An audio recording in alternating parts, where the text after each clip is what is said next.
Yo, what's up, guys? Thank you for coming back to another Hamza Khan show video.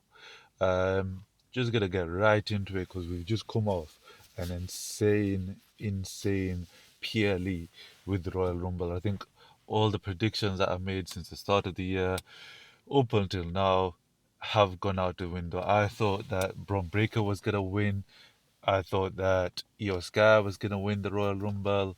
I thought that AJ Styles it was just all wrong. I had everything wrong from that purely, and I don't mind it because it was very enjoyable. It kept me engaged, and well, partly enjoyable. The Rumbles were really good. Le- the middle bit was very sad. That's the only way I can really describe it because it's very painful and it's not what I wanted. But it's something you can't control it now because it's happened. No matter what goes on forwards, uh, we'll just talk about the main news, which is obviously Roman Reigns the has won the Royal Rumble, so he get decides to choose who he's gonna face at the main event of WrestleMania because he will be the main event of WrestleMania. I think I wasn't sure of it beforehand, but when it kind of happened, I'm happy with it, especially with because whenever someone new came out, I always felt like maybe he wins the Royal Rumble, maybe he wins the Royal Rumble. So like with LA Knight, Cody was still an option. Um, not Braun Breaker, Gunther when he was in the ring. Um, so many of them, like you'd constantly see that person could win the Royal Rumble, but in the end, Roman Reigns winning, especially for what he said on the Pat McAfee show, declaring that now is the time to take everything back. And in the last 2 years, where people have stepped up, but it's kind of been a bit more of an experiment kind of period. You had Cody. Cody's definitely been the main star throughout it. Cody and Seth. But outside of that, I don't really. There isn't anybody at the Roman level or even close to the Roman level so far. You even Punk's on that level below. He ain't Roman Reigns. He's not. He has been very very very good for it, but he's not been Roman Reigns what Roman Reigns provided. So um, it was very very interesting to see that happen. That with Roman winning, highlights of the Royal Rumble were amazing, especially with. It's very interesting to see what happened with Braun Breaker because I think he was my pick for the winner of the Royal Rumble and he was eliminated first, which was such a out of nowhere kind of thing. I didn't expect it at all. Um, who was under the mask? I don't know. I don't think it was Seth. I think it is the faction that Seth may be building in order to beat the Vision. Because if Seth returns, how is he able to beat all five of them? Maybe it's that, could be, maybe it's someone else. It doesn't necessarily have to do with anything to do with Seth. It can be assumed that way. People think that it might be is Seth and Seth is orchestrating it. But I think when I like Seth Rollins the most when he is on his ones. He's always been obviously there's times where he's good in a group, he's really good, but I've always liked the fact that when he's on his ones, he's that solo guy. He's the guy that will go above and beyond, will do that outrageous stuff and still get the win.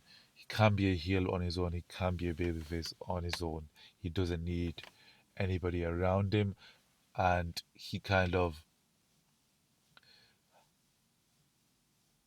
has less limitations rather than when he's with someone else. He can go above and beyond however he likes it. comparative to if he's with someone, he's kind of little bit put into a box in what he can do, what he can test. If you go back to when he was a babyface to up until WrestleMania 40, he was that lone wolf. He had his own. He manipulated situations. Same with up to going up to 41. You you had the assumption that Seth Rollins was the one on the outside, wasn't the one getting their attention, but it turns out he's been controlling everything from behind, and he was the one who won at WrestleMania and won WrestleMania 41 night one. Um, so that's what I don't think it is him. I think this is someone else who we could maybe go off. This could be another group of supposed future main eventers, and they're going after the current people who think that they're going to be in the main event of WrestleMania going into the future. So you have somewhat kind of the future fighting against each other, and whoever whoever the last one standing is the person who goes to WrestleMania. Um, so that was very interesting. Oba looked really strong in the match. Javon Evans looked really, really strong. I thought going into Royal Rumble, I thought Trick Williams was going to have a massive kind of display, but it turned out it was going to be Javon Evans instead, and obviously because Trick Williams had that kind of push on the Saturday night's main event, so that was a highlight. Javon Evans was a highlight. Who else? You had the Grande versus Grande kind of face off, which was very funny. Um, all the people that came out were really, really good. I had the vision in my mind that number 30, obviously, we got told Finn Balor wasn't going to be in the Royal Rumble, but how crazy would it been if the Demon came out at number 30? So it technically wasn't Finn, it's the Demon that's on number 30. Obviously, we did have no Chris Jericho, so that could have been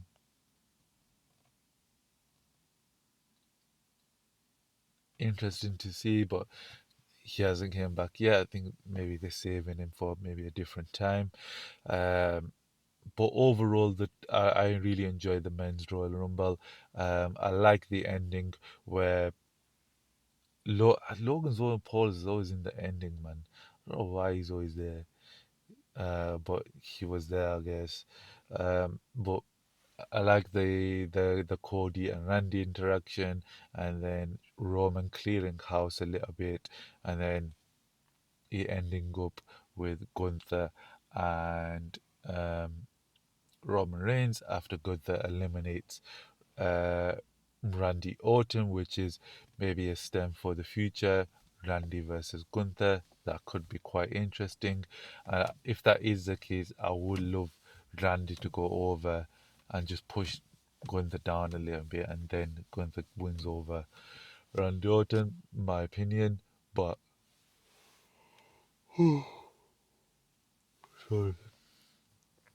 But I really enjoyed it, and then in the end, Roman Reigns was able to come out on top, which was, I think, it needed to be Roman Reigns, um,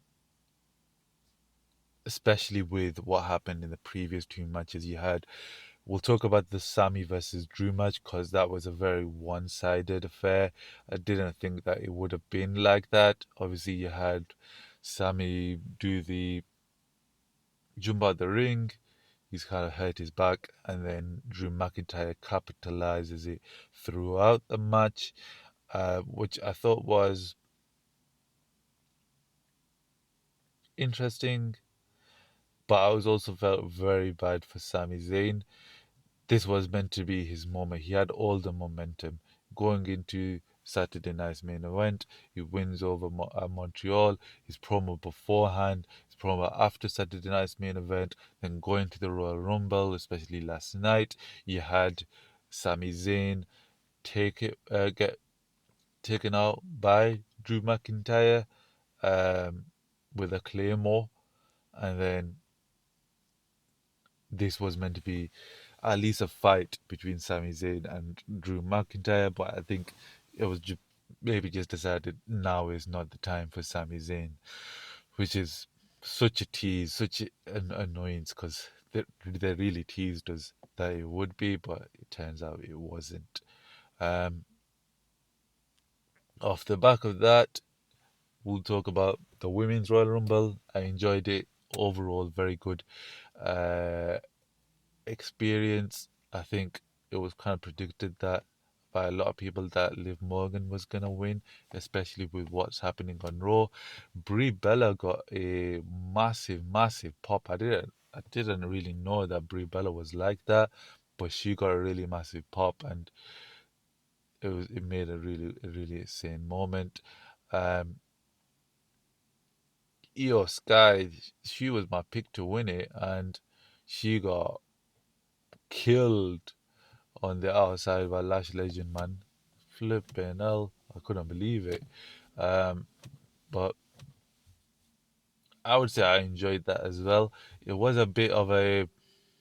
I was in the middle a little bit. I was like, all right, can we get to the end of this? But other than that, it was overall, I would say, very good. And I think Liv Morgan winning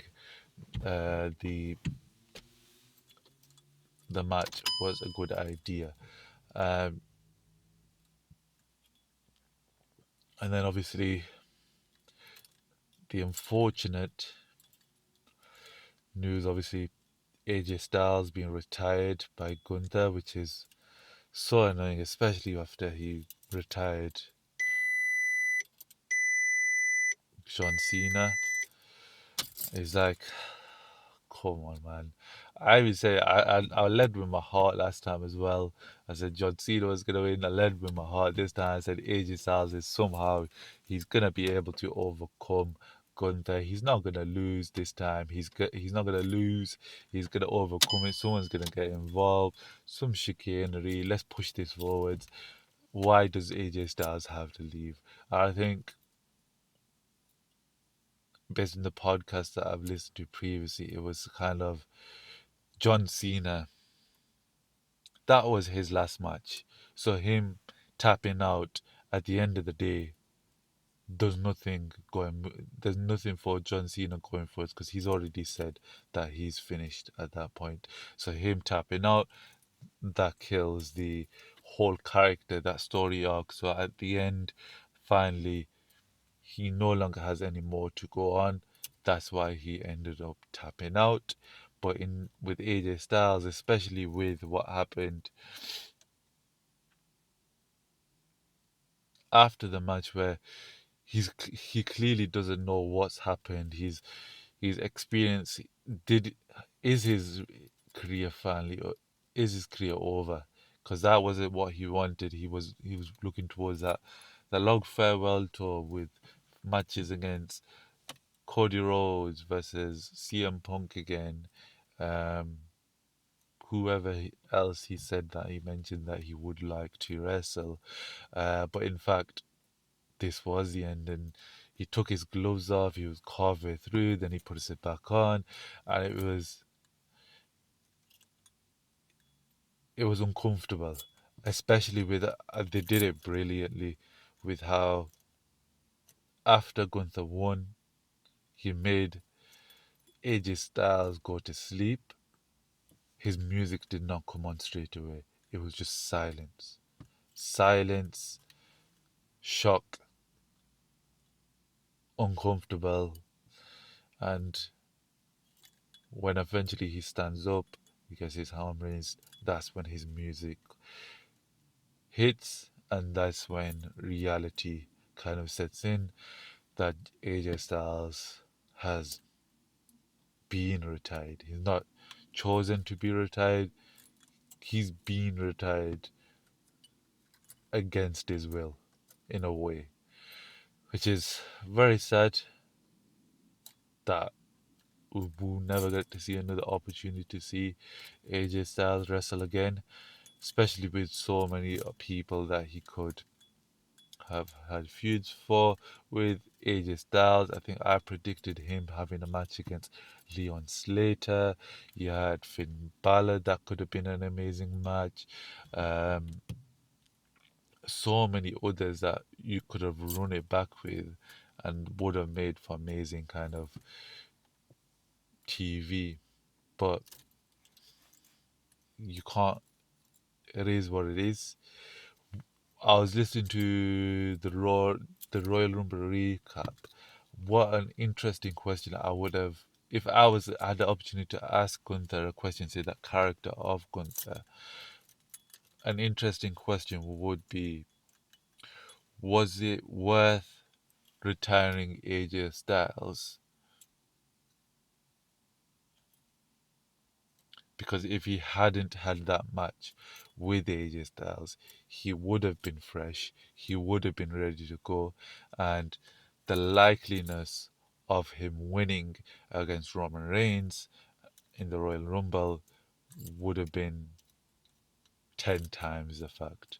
Because you got a fresh, you think about it, you've got a fresh Gunther versus it already kind of been through the ringer against some strong opponents, some main eventers with Roman Reigns, who's coming out on top, especially with all the momentum that Gunther has built.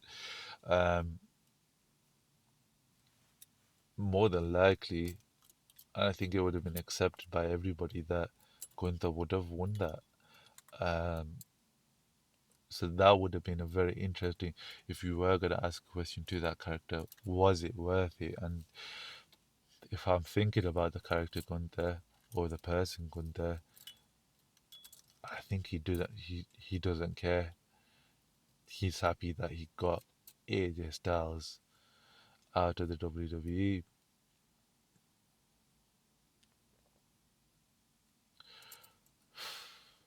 which is crazy.